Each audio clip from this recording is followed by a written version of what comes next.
તો ફરાળ માટે તો આપણે સાબુદાણા અને મોરૈયાનો ઉપયોગ કર્યો છે. તો પહેલાં સાબુદાણા અને મોરૈયાને મિક્સરમાં ક્રશ કરી દીધા છે.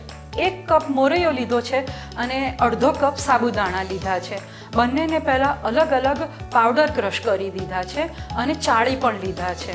પછી બંનેને ભેગા કરીને 1 બાઉલ સામાન્ય ખાટું દહીં નાખીને તેને 8 થી 10 કલાક જેટલો આથો આવવા માટે રહેવા દેવાનું.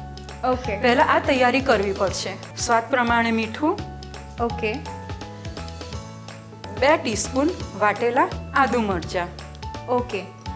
અને પછી છે ને આપણે એક આટલા ઉમેરાય ને તેટલું બેટર લઈ તેમાં સોડા બાયકાર્બ અથવા તો ઈનો ઉમેરવો. આપણે એકસાથે ઈનો કે સોડા બાયકાર્બ બધા બેટરમાં નથી ઉમેરી લેવાનો. ઓકે.